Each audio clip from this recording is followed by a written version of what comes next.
Before the dawn of history, when humankind first emerged, often feeling small and helpless in a world fraught with danger, they sought power to control their circumstances and answers to questions, which gave rise to storytellers and mythmakers, gave rise to a priest class who devised rituals and prayers to unseen gods. In time, these stories, myths, and ritual patterns were written down. The early writings, which have been so influential in Western civilization, were Judeo-Christian. Food for Thought Productions is pleased to present Dr. W. Milt Timmons, researcher, educator, and author of a new book on Judeo-Christian religious writings, with answers to questions you didn't even know to ask.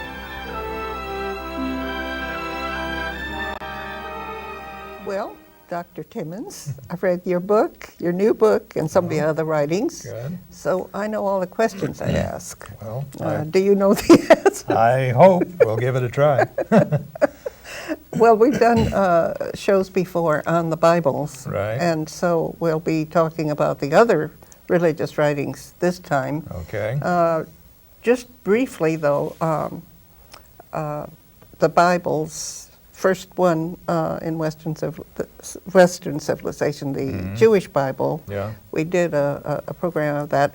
Just a quick, what were the sources and the length of time on that?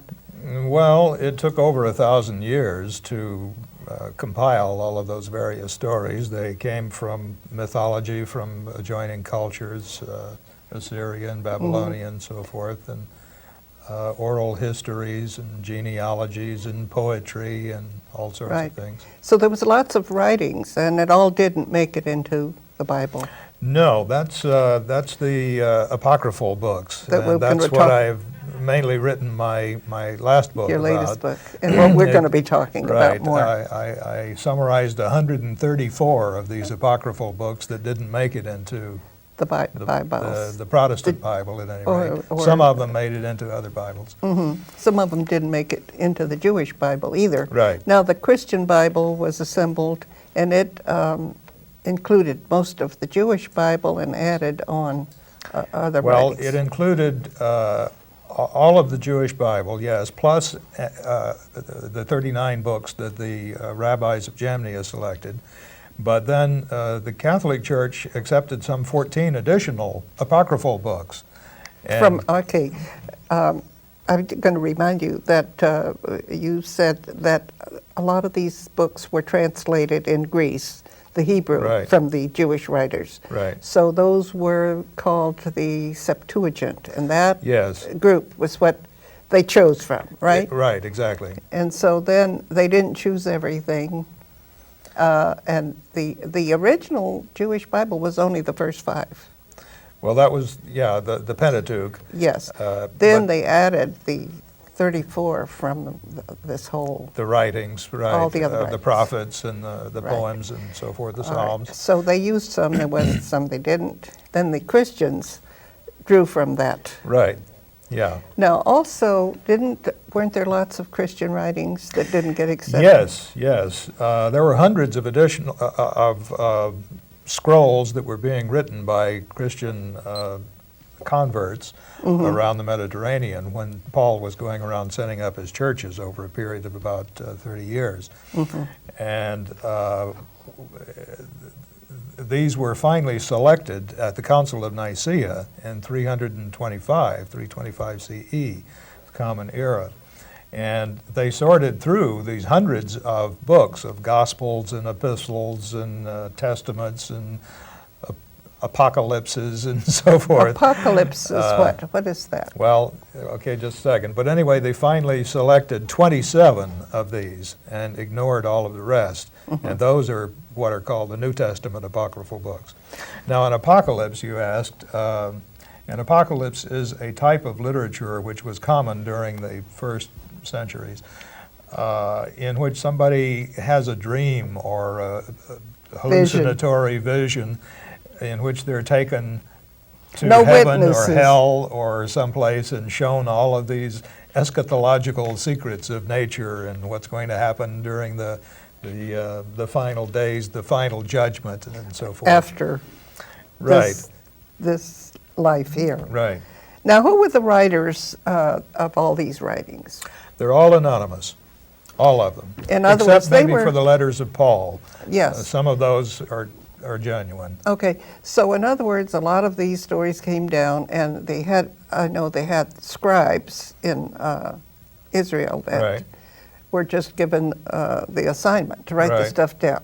Right. So that brings us to this idea of pseudepigrapha that you were going to explain. Okay. Pseudepigrapha literally means false writing. In other words, a forgery. Although they had no concept of forgery at that time, it was just an accepted literary convention that you tell an anonymous scribe, a scholar, decides that he wants to interpret some religious doctrine or concept that he has, but he's nobody, and so he puts it in the mouth of some famous biblical character, like Adam or Moses or somebody. Or God. Or God, yes. Although there's no book in the Bible that says, this is the book of God. No, but there are quotations. I am your God. Right. Many people, like the first 5 books in some Bibles, are called the 5 books of Moses. Right. And supposedly he quotes God. He was the first hero. Right. And he actually was responsible for the first, you could call it a constitution. Yes. 10 Commandments, which he gave credit to God, but was just his word for that. Yeah, that was... that would be pseudepigrapha. Right, exactly. The 10 Commandments. Yeah. And virtually all of the books in the Bible are pseudepigraphon, except maybe for the letters of Paul. Now, what was the motivation, or what were the objectives of these writers? What were these writings, the purpose of these writings? Well, to understand how things work. It was the first attempt at science, first attempt to understand how nature works. And that's what a lot of these apocalyptic books were all about, about what makes it rain. And for example, the book of Enoch tells about how he goes up and investigates this dome that's over the earth. The heaven was regarded as a huge dome made of blue tile. It rested on 4 pillars, and he tells about these giant hangar doors that he investigated that the sun and the moon fly through that in the morning and the evening. In his vision. Right, he saw that. Now, wouldn't heaven be above this dome? Yes, he talks about going up above the dome to heaven, to this heavenly city, and checking out the irrigation system, which is what makes it rain. Oh, I see. So, in other words, if you don't have an answer, you make one up. Sure, it's mythology. And it wasn't until when did science come into being? Well, not until the Renaissance and the Middle Ages. Middle Ages, right. Now, another motivation, of course, in addition to understanding how things work, once you understand how things do work, then that implies, therefore, this is the way you're supposed to behave. And so it's a method of social control. Oh, well, there was also the fact that people were congregating in cities and communities, and they had to have a set of rules to have a certain amount of agreement, and wasn't that... We see that today. The greater the population grows, the more controls and regulations you have to have. All right. So then that was the purpose of the 10 Commandments. One of the purposes was to get everybody to agree to a set of rules. The first constitution, basically. Right. So in other words, there were some good things that came from that, and I was going to ask you to kind of enumerate some of the good and the bad the ugly. All right. The good part, I think, is the emphasis on ethics that came out of Judaism for the first time, because previously to that, religion was just a matter of sacrificing to the gods, going through certain rituals. In other words, sacrifices to God to get something that's a is payment a bribe. That's bribery. Or a bribery, or a simple payment for services why do you go to jail for bribery? That's something. Well, okay, we won't. At any rate, this emphasis on ethics, I think, was a major advancement. The big advancement of Christianity was that it spread the Jewish emphasis on ethics, I think. Yeah, they had and spread it throughout the world. By making it easier to be religious. In other words, they cut down on a lot of the requirements. Right. That was Paul's big... It was a good marketing plan. That was his major innovation, was that you did not have to follow all of these 318 rules to be a good Jew. 613. He said, all you have to do is just believe my doctrines and you'll go to heaven, and you have to be baptized and so forth. And so and that also, was a pretty good offer. It was an offer that hardly anybody could afford to turn down, that all of your sins were being paid for by another being. Yeah. In fact, it would be very unappreciative of somebody not to sin when someone has already gone through such suffering. Yeah, that was a custom called scapegoating that was common throughout the Levant or eastern end of the Mediterranean.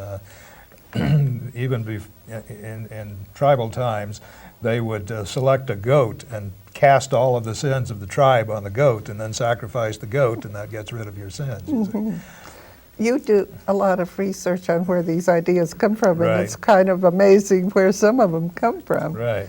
And now, you asked about the good, the bad, and the ugly. The bad part, however...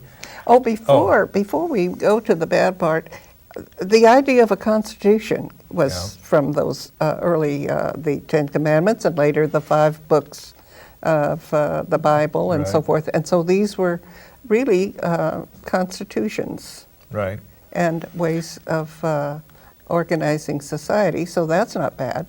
And then some of the justice system comes from that too, and the ethics. So then, well, let's move on to the bad. That's always more. Well, okay. The big problem, however, of monotheism is that it mandates intolerance. The very first of the Ten Commandments says, "You shall have no other gods other than me." And many of the apocryphal books make it very clear that the Jews were being persecuted by God or punished because they allowed somebody else to even come in their territory and sacrifice to some other god. So so that's bad, because that's even ugly in a sense, because if you don't believe the way I do exactly, then I could kill you. Right. And there's been a lot of religious wars and bloodshed. The problem with Paul's doctrine coming along in addition to that, and he says the most important thing is having faith in what he says. Do not ask questions, just believe. That sounds You must have absolute blind faith. And this is a mandate against critical thinking. Right. And we know the problems that has led to. Exactly. Now, the ugly part is the result of these 2 major problems, which is a continuous... You shouldn't think, you have a mind, but you shouldn't use it. And you must be intolerant of everybody else, and what the result has been continuous warfare for the last 3,000 years. And going on still. Right. Going on still. The conflict in the Middle East has been going on since ancient Babylon. Right, and it went on in Ireland, and if they settle that. Yeah. But this is a horrible practice. Yeah. So that's the ugly, the bloodshed and the intolerance. Right. Yes. Well, let's see now. I wanted to ask you about. I wanted to know more about the apocryphal writings. Okay. Now, why are they important? Why? A lot of them, people are under the impression that's a part of the Bible. Yes. Many of the doctrines, well, the Bible itself refers to many of these apocryphal books. And if you haven't read the book, then you have no idea what the Bible is even talking about at that point. And many doctrines of the church come from apocryphal books rather than books that are in the Bible. For example, the Catholic doctrine that Mary remained a virgin all of her life, even though the Bible says that that Jesus had several brothers and sisters. Well, that comes from several apocryphal books, the Gospel of Mary, for example, in which this book postulates the idea that these were actually stepbrothers and stepsisters of Jesus. Joseph had grown children before he married Mary. These paintings that I was just out at the Getty Museum and I saw, I guess, 100 paintings of the Assumption of the Virgin, where you see her floating off into the clouds. Well, where do they get that? That's not in the Bible, but it is in the apocryphal books.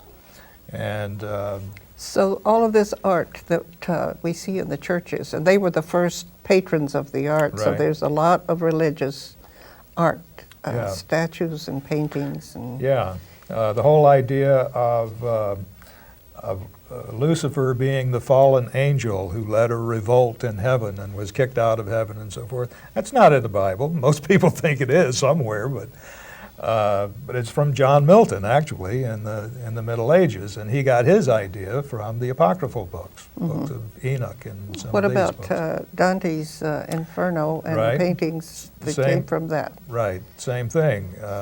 Again, this is just an elaboration on the apocryphal books. That weren't even deemed worthy of being in the Bible. That's right. So that... well, the early church thought that they were valuable, but they said, you can't include everything, and so we think they're not divinely inspired, but they may be useful, and so you find them. Many sermons are preached to this day, which are based on apocryphal books. And literature. Right, Sunday school lessons and so on. Now, the Christians have how many different versions of the Bible? They have lots of... That's hard to say. there are at least half a dozen or maybe up to a dozen different versions of it. And these different versions are because whoever has put them together has picked from the apocryphal different choices. Yes, right. Is how that works. Right, basically. Right. But with the Jewish Bible, it didn't change after... Not after 90 CE. That was the they first... Closed their they closed canon, the canon, and it hasn't changed. It hasn't changed since. But the Jewish apocryphal literature are the commentaries and the Mishnah and the laws organized and the Talmud and so forth. So there's been lots of writings plenty of religious... based on the ones that were chosen. Right, plenty of religious writings which are commentaries about both canonical and non-canonical literature. Now you mentioned the story of Enoch isn't in the Bible, but a lot of people believe that that's the way it is. And the apocalyptic books, what are those? Do you remember? Well, as I explained, it always involves some kind of a vision that somebody has. Now, are some of those in the Bible, or some? There's only one. And which one is that? And that is the Apocalypse of John in the New Testament, also called the Book of Revelation. And he dreams or had a vision in which he's taken to heaven, and he's shown a vision of the future, of the Parousia, as it's called, or the final judgment. And he prophesies about this is the way it's going to be. And Christians to this day base much of their doctrine, or certain denominations do, on things that he had predicted, like the rapture, for example. Oh yes, there was a movie about the rapture. Called The Rapture, yes. Now what is that story? What is that all about? Well, and they're expecting the end of the world periodically, and I think the next date is at the millennium. Yeah. All right, what happens with the rapture? Well, this was something that Paul spells out in one of his epistles, that on the day of the Parousia, suddenly everyone will be sucked up into the air, and it says we will meet Jesus in the clouds. That is devout Christians will. Those who have not been saved will suddenly find themselves cast into the flames of Gehenna or whatever. Mm-hmm. And then the Apocalypse of John elaborates on this a little bit and talks about the 4 horsemen of the apocalypse and ghosts galloping through the air and things that he envisioned. Mm-hmm. Now, there's, I know that, for instance, the story of the Maccabees is not in the Bible. It's not in Protestant Bibles, but it is in Catholic Bibles. Mm-hmm. Or 1st and 2nd Maccabees is. There was a 3rd and 4th, which originally was part of the Catholic Bible, and then they threw out Maccabee 3 and 4 after the Council of Trent. But it's not in the Jewish Bible. No, no. But that's the basis for a major holiday of Hanukkah. Right. But it's not in the Bible. A lot Nope. of people think that's a holy holiday, Right. but it's not. It's from an apocryphal book. It's from an apocryphal book. And the story of Esther, which is also a holiday, Mm-hmm. Purim. Is that in any of the, it's not in the Jewish Bible.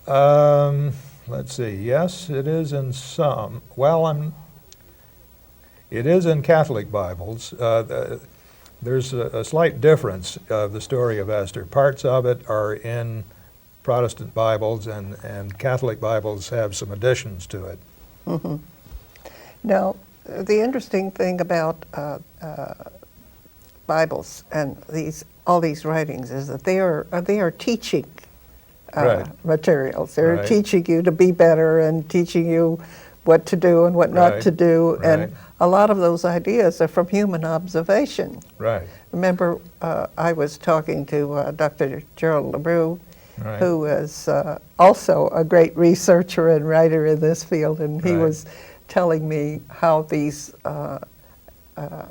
do's and don'ts came to be. And he said, well, probably some religious person was sitting in his study, he looked out the window and he saw a husband beating up on a young man that was making out with his wife, so they put in, don't covet Yeah. your neighbor's wife. And so a lot of those were really common sense Right. ideas that Right. were from human observation. So that brings me to this question, what is the difference between religious writing and secular writing? Well, the major difference is that religious literature always uses God as a major player in human affairs. And he's constantly interfering with how Or things facilitating. or facilitating or whatever. People are constantly praying to him to do certain things, and he does or doesn't. Whereas secular writing just ignores the whole concept of God. Does not There's include anything any beyond right. this. no supernatural powers And involved. so I guess the best example of that since biblical times would be Milton's Paradise Lost, where he's including God as a factor. Right. But we also have movies and TV shows, Touched by an Angel and so forth, and so it continues. Yeah, I thought it was rather amusing. This Touched by an Angel is one of the most popular programs on TV. That's one of the most ancient forms of literature we have. Back during the Middle Ages, those were called miracle plays and morality plays. They were the only type that were even allowed by the church. All other type of drama was banned for 1,000 years. Right. And then I think most people agree that the greatest example of secular writing would be Shakespeare. Yeah, certainly. Because the he first. was he was a true psychologist. Exactly. Right. In those early times, if they didn't have answers, they would He'd make up a myth. do a myth. Right. It wasn't until, like I say, the Renaissance in the late Middle Ages that somebody figured out another way of trying to answer the basic questions of life. Instead of taking an LSD trip or magic mushrooms or something and going into an apocalyptic vision, you set up certain experiments. You pose a hypothesis, and then you figure out a way of testing the hypothesis. And that's called the empirical method, the scientific method. Well, I think, I was surprised at how much research you've done on all of these old writings and so forth. And I was wondering, why a modern man would be that interested. But, so why? Well, I think you can't really understand what's happening today unless you understand where we came from. These are the very earliest writings that we have. This is the seedbed of Western civilization. Of course, there are many versions of what this material really means. Practically every argument that goes on, theological argument that goes on today, is not original. It goes back thousands of years. From the very beginning they were arguing these things. Like Paul's idea of atonement. That was a brand new idea, and the churches were fighting it tooth and nail when the book of Mark was written in 70 CE, and they posed this idea that Jesus died for your sins, and the Christian churches at that time were saying, what? That doesn't make any sense. I see. And so there's lots and lots of disagreement. These people get very passionate about their beliefs. Right. It's dangerous. Now lately, for a long time in this country, it was mostly the Western world was influenced by just the Judeo-Christian religions and background and so forth. But lately, especially here in this country and California, we've had an influx of other cultures, and so we have combinations of, and I see books that are combinations about Zen Judaism or things of that nature. So there's being kind of amalgamation of lots of ideas from around the world. Yeah, that's the whole idea of the New Age religions, is they're just a conglomeration generally of ancient ideas. Right. So what are we going to do? We've run out of time this time. Should we get into the New Age next time? Maybe we can. Maybe we can do that. Thank you so much. All right. It's been a pleasure. We hope you have found this program intellectually stimulating and that you will continue to investigate the ideas raised here. To connect with other like-minded individuals, please contact any of the dozens of free thought organizations, such as the American Humanist Association, American Atheists, the Center for Inquiry, and Atheists United. You may also email the producer directly via leebaker27@gmail.com. This program has been distributed through the courtesy of Atheists United.